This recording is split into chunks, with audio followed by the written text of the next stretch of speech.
Hello there, Seraphim17 once again, bringing you the Scorpion boss fight on my God of War 3 Chaos Difficulty video walkthrough. And get used to seeing this cutscene, because if you fuck up at any stage of this boss fight, you're gonna die and you're gonna run back from the very start. And what you have to do, basically, is you have to destroy his legs. And to do that you need the Nemean Cestus, or the Nemean Cestus. And you have to beat them till they turn red, until they shatter. And once you beat all the legs up on one side, you get to beat the body up, and then you beat the legs up on the other side, and then you beat the body up, and then he's dead. The problem is, there's tons of the little scorpions that can easily kill you almost instantly, and if he hits you with the big tail slam that he does, that one, that will kill you instantly also. So the best thing to do is attack his back legs first, because they're the most awkward ones to hit thanks to the goddamn lock on, which is fucking bullshit. And then when you see him go to swing his tail, if you can get out of it, do so. If you can't, use your magic at the last moment and you'll save yourself from taking any damage. Just know that if he hits you at any stage of this battle with that big tail slam, it's game over. There's nothing you can do. And it's just a case of getting really lucky. And every so often, you're not going to get lucky, so you're going to get dicked a lot. But what I do as well is, before I beat that last leg up on his left side, I go to his other side and I beat up the back ones, so that when I do get the cutscene that enables me to beat his body up, when I come back I can then beat up his legs and there's not a lot left of the fight. What you've got to really be careful of here though is, you see the little scorpions that are underneath him when I'm trying to fight? They can hit you once and they will get you in a stagger which you can't get out of, and you'll die. There's nothing you can do sometimes. There have been runs on this fight where the scorpions haven't hit me once. There are runs on this fight where I've had him down to one leg, so close to dying I could taste it without being hit, and then all the scorpions gang raped me.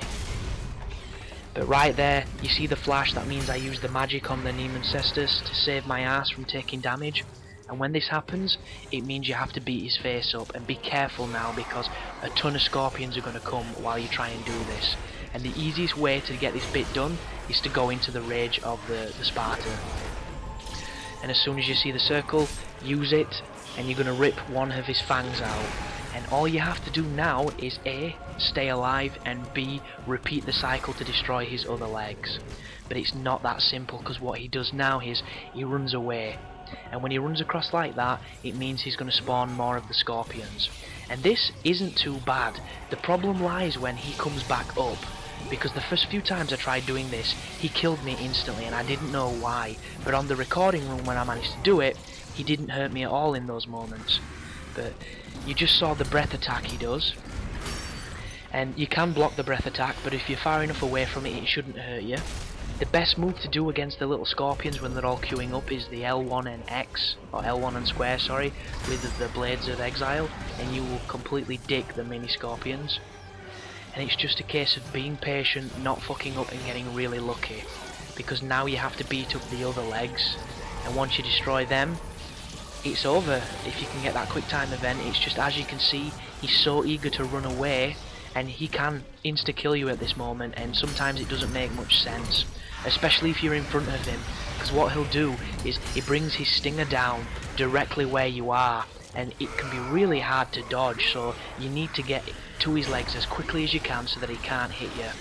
And there you go, I knocked him down. I went straight into the rage of the Sparta mode because I had a little bit left over, and it was just enough to get me to this cutscene. And if you get here, this is your checkpoint, and you have just done one of the hardest bits of this game. But by God, let me tell you, there is no way in hell you're going to do that first time, and if you do, you're a fucking god. You're a god of war, because it's really hard, and it's really unfair. But you're going to enjoy this cutscene all the more, and these quick time events to dick him, because it's a hard-earned victory. But we're not out of the frying pan yet, because there's a fight coming up inside the labyrinth that is just as hard as this one and just as bullshit as this one, so we're gonna have a fun time basically. But once he's been turned into frost or snow or ice or whatever he turns into, once he turns into Wesley Snipes at the end of Demolition Man, shatter him just like John Spartan does, and then we can use the item that he drops to power the labyrinth, which is this little Cone of Doom, or Boreas's Ice Storm. Boreas Ice Storm. And it enables you to plug it into anything that looks remotely like that blinking triangle over there.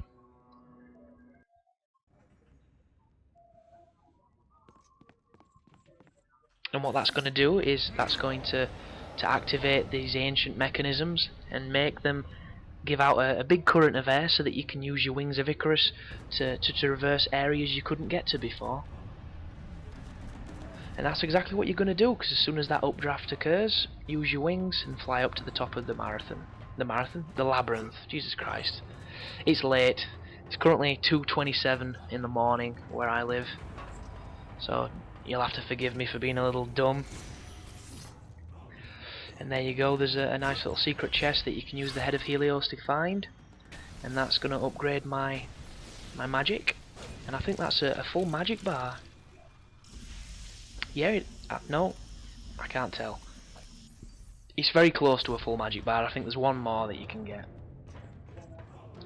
But once you've grabbed that, go back to this mechanism, activate it, and it'll move the labyrinth once more for you.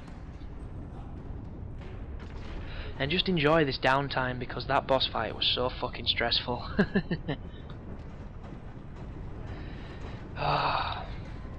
It's just not cool. Not cool at all. But it's done, it's dusted, and you'll never have to do it again unless you're a sadomasochist. So now that that labyrinth has moved around, feel free to jump across here. And then when you jump across here, time your jumps, because if you fuck up here you will fall and die, and it's unnecessary, but you know, the diversifying the gaming experience, so I'll let them off. And be careful to time these swings, because it can be kind of awkward on how to do it, but as you can see, it's not that challenging, and it's not meant to be challenging, it's just to break up the constant stream of conflict.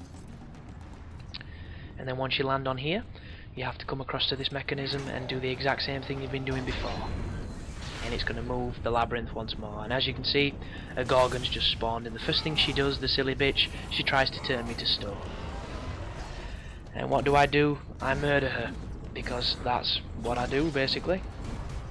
And right now we have two Onks shielded undead legionnaires, and we have a Minotaur, but luckily enough there is another one of the Gorgons, and she's just done the move we wanted her to do, and that's shattered both the Minotaur and the Gorgon, so it's just these shielded dudes.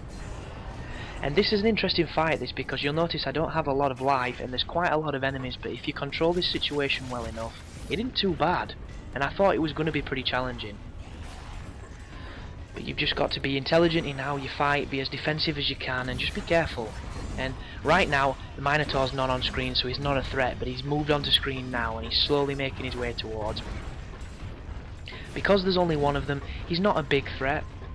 I should really focus on him first, but he's going in with all the crowd, so it's making it a lot more difficult.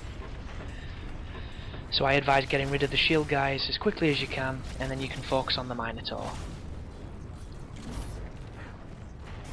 But just be warned, this is... It's not a simple fight. It can go bad very quickly. But take your time. Make sure to use the Icarus dodge in mid-air, and to do that when you jump, just push the right analog stick, in the direction you want to dash. It's a super good evasive move. And whoa, that Minotaur is angry. And because he's near the edge, I should be able to knock him off. I love this game when it works. And now it's just four undead legionnaires, 2 with shields. So take your time, because if I get hit now, I will die. And there's nothing worse than ruining your run by dying on these fuckers, because they're not difficult, they're just cheap. But once you've got them like this, I can just keep doing this move and they'll just keep bouncing. They're no threat whatsoever. And you can clean them up. And once the last enemy drops, that marks the end of the section. So you can swing away and get to the next save point. So there you go, another fight down, another pretty challenging fight down. There's a couple more to come. This is definitely a stacked chapter, so just get ready to grit your teeth and just plow through this shit, basically. And I in no way want to sound like a cynic when I say that, because this is a really fun game. It's a beautiful game, it's enjoyable, it's got some really cool moments. It's just, when you play games on the hardest difficulty, it really shows you the true nature of the beast, and it also shows you the true nature of the game developers and their eye for mechanics and for balancing. And not a lot of companies know how to correctly balance a game, because they'll either make it too easy or they'll make it ridiculously difficult. And they'll also do the whole difficulty spike that goes so far through the roof that you're like, where the fuck did that come from? And it really is an art form, and it's very rare you get a game that's perfectly balanced. And I think there's only one that exists to this day, and that's Pong, because you both have a bat, there's one ball, it's that simple. But you'll recognise this room, and all you have to do is put the Boreas Ice Storm into that, and then you can climb up here and carry on down this avenue and see where this leads. So I've got nearly 10,000 orbs. I'm rolling in orbs right now. I'm rich as balls, and I can upgrade anything.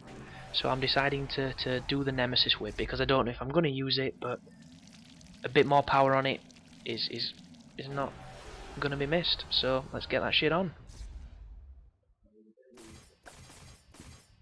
And do I build anything else up? I don't touch the Claws of Hermes. Claws of Hermes, that's a new weapon. The Claws of Hades, sorry. The Boots of Hermes are a useful move, and they are a useful strategy if you want to play that way, but I've never really relied on them, and I wouldn't really advise that you do it either. It does look fancy and you can do some nice combos, but that aside, it's not very functional. It is good at knocking the satyrs up in the air though. I've seen a video of somebody doing that, and that's another good strategy to juggle them. And here's Daedalus. And how the fuck has this skinny guy not got his arms ripped off by his own body weight? Because he's probably been hanging for ages, and there's absolutely no support on this dude. So his shoulders would be so dislocated, it'd be unreal.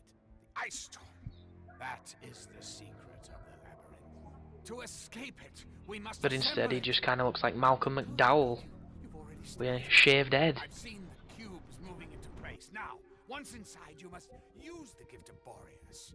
It is the catalyst that drives the labyrinth. I think he's even voiced by Malcolm McDowell. Good on McDowell. Still working at his legendary age of however the fucking old he is. If anybody's having problems placing the guy, he played... It was in Clockwork Orange. He played the main character in that. I can't remember his damn name in the film. He was also a bad guy in one of the Star Treks. I think it was First Contact. He's basically the English dude with the white hair. He's generally in really cheesy pseudo sci-fi fantasy films where he plays either a king or a fucking wizard or a master or a sensei or something like that. He always plays like aristocracy and stuff because he's got a very regal voice. And he's a national treasure. He also plays the creator of a religion on the series The Mentalist. And I forget what the fucking religion's called, but it's equally as retarded as all the other religions, so, you know, fits right in.